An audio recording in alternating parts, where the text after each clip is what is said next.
മേരിയേ,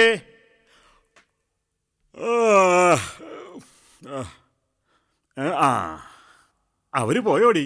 പിന്നെ അവര് കാലത്ത് ഇറങ്ങി. യാത്ര പറയാൻ വന്നിട്ട് ഞാൻ മോഹം കൊടുത്തില്ല. എന്നാലും കൃത്യസമയത്ത് നിന്റെ ബുദ്ധി പ്രവർത്തിച്ചതുകൊണ്ടാ അവര് പോയത്.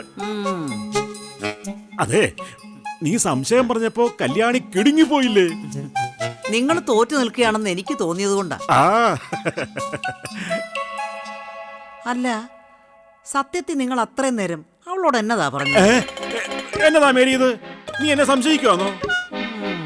അത്രയും പുണ്യാളനൊന്നും ആവണ്ട. കോവിലകത്ത് വെച്ച് എന്നെ പ്രേമിച്ചു നടന്നിരുന്ന കാലത്ത് വേലക്കാരി സരോജിനിയുടെ കയ്യിൽ നിങ്ങൾ കൊടുത്ത സമ്മാനം ഞാൻ കണ്ടിരുന്നു.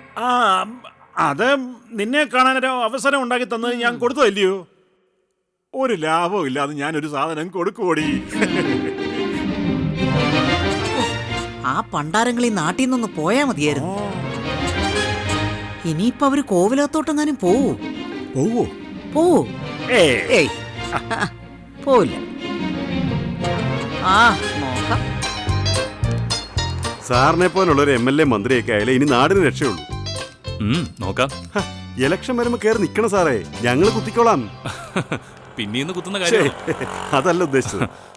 മനസ്സിലായി. വരട്ടെ. സത്യസന്ധനായ ഒരു ഭരണാധികാരി ആവണമെന്നാ എന്റെ ആഗ്രഹം.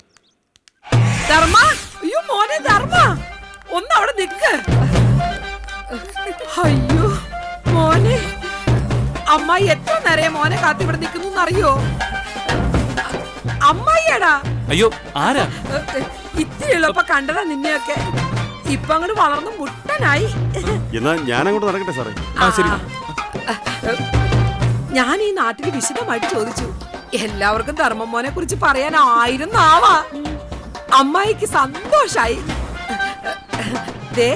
ഇതാരാണെന്നറിയോ? താമര. നീ എന്തിനാടി പെണ്ണെ നാണിച്ചു നിക്കുന്നത്?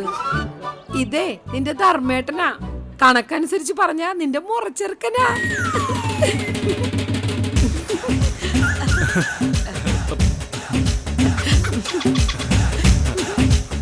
എന്നാ പിന്നെ ഞാൻ അയ്യോ ധർമ്മ. അയ്യോ, എന്തിനാ കരയുന്നേ? അയ്യോ, ആളുകൾ കണ്ട എന്തെങ്കിലും വിചാരിക്കും. അമ്മായി ചാവണോ വേണ്ടെന്ന് ഇനി നീ തീരുമാനിച്ചാ മതി. നീ പറഞ്ഞ ഈ നിമിഷം അമ്മായി ചത്തോളാം. ധർമ്മമോനെ, ഞാൻ ചാവാം എന്ന് പറഞ്ഞാ നീ പറഞ്ഞ ഞാൻ ചാവും.